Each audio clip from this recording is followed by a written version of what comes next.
Can you plug the welding machine into your household power outlet? Is it safe to connect the welding machine to your household electrical outlet? Yes and no. But why is that?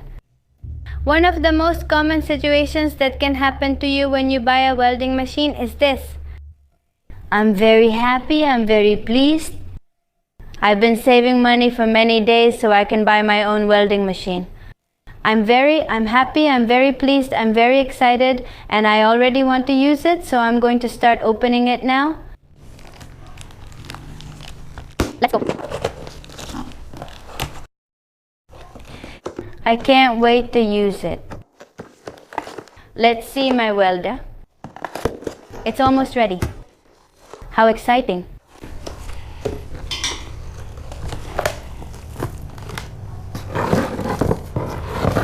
Well, it comes with its ground wire.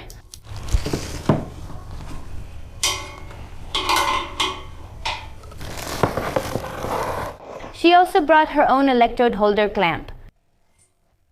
Now let's get to the exciting part.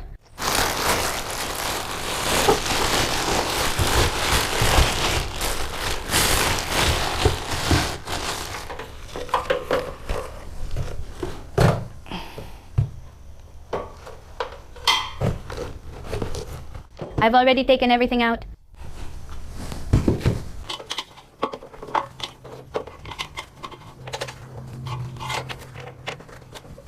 I've already put it together and everything, so I'm really eager to try it out, so I'm going to start testing it. Now all I'm going to do is plug it in, but it won't go in. Why won't it go in? Why won't it fit if it's the same shape?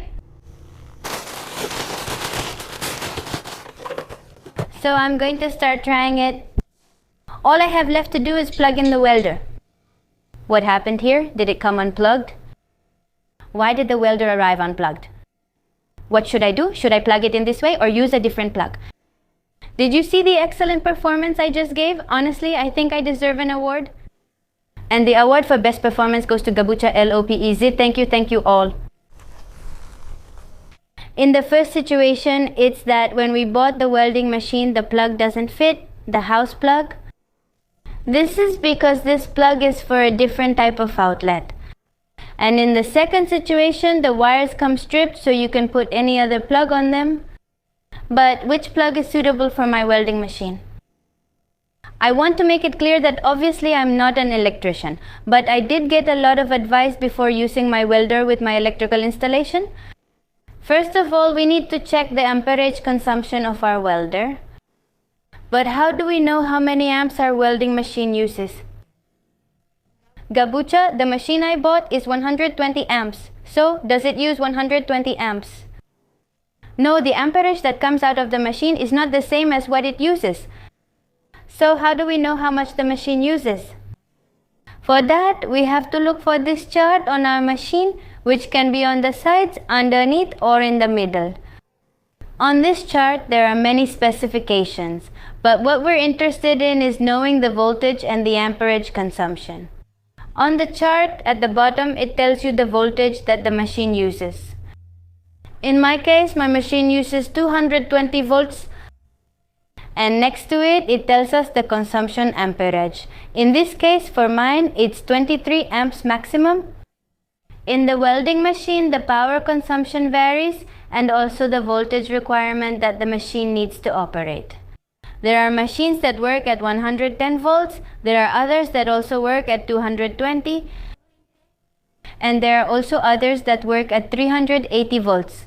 The more powerful the welder is, the more voltage it requires, and also higher amperage. Therefore, the first thing you need to check is the voltage that the machine needs.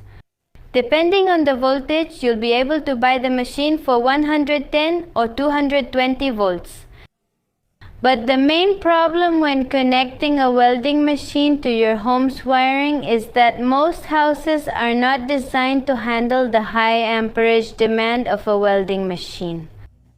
Normally, houses are set up for a load of 10 to 15 amps. Since the most common outlets usually go up to 10 amps at most, like this one I have here.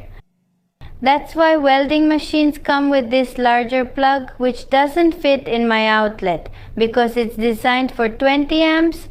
If your machine requires more than 20 amps, this outlet won't work for us. If we manage to force it in, to plug it in, this could cause the plug to burn out, or we also run the risk of burning out the entire connection. Depending on the country, the shape of the outlets changes. For example, there's this outlet that looks surprised. And the voltage also varies, which can be 110, 220, or 380. So, how can I know if I can plug my welding machine into my home's electrical system? First, check the outlet. You need to know if it can handle the amperage that the welding machine requires. As I just said, this outlet is 10 amperes.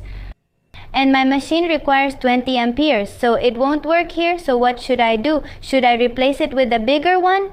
You can change it, but it also depends on the diameter of the wiring in your house. Here, I'm going to give you a wiring chart where each diameter will tell you how much amperage it can handle. You just check that your wiring is suitable for upgrading your outlet to a bigger one. Can you plug in the machine now? All that's left is to check the size of the circuit breaker in the installation. My machine uses 23 amps. If I have a 20 amp circuit breaker, it will trip constantly. This one can be replaced with a larger one, for example, a 32 amp circuit breaker. You also need to check if there are any other high consumption appliances on the line where you're going to connect the welder. For example, a water heater or an electric oven. It's better not to use them or to unplug them if you're going to use the welder. If you don't want to make any changes and just want to do small or home projects, you can look for a machine that is low. If you're not sure about your welder's requirements and your home's connection capacity, it's best to consult a professional electrician. An expert will recommend the modifications you need. In summary, connecting the welding machine to your home's electrical system is possible, but you should always do it with caution and make sure the electrical system can handle it. My recommendation is, if you are going to use your home's electricity permanently to work with the welding machine, I recommend that you set up a dedicated line just for the machine, with cables of the appropriate thickness, with the proper circuit breaker, and a suitable safety switch so you can be more at ease and avoid damaging your home's wiring or harming any other appliances. Just a clarification, transformer welders usually consume more power than inverter welders, even more than twice as much. That's why if you're gonna do work at home, it's better to buy an inverter welder. I hope I helped you if you had any questions, and if you like this video, don't forget to follow me. It would help me a lot.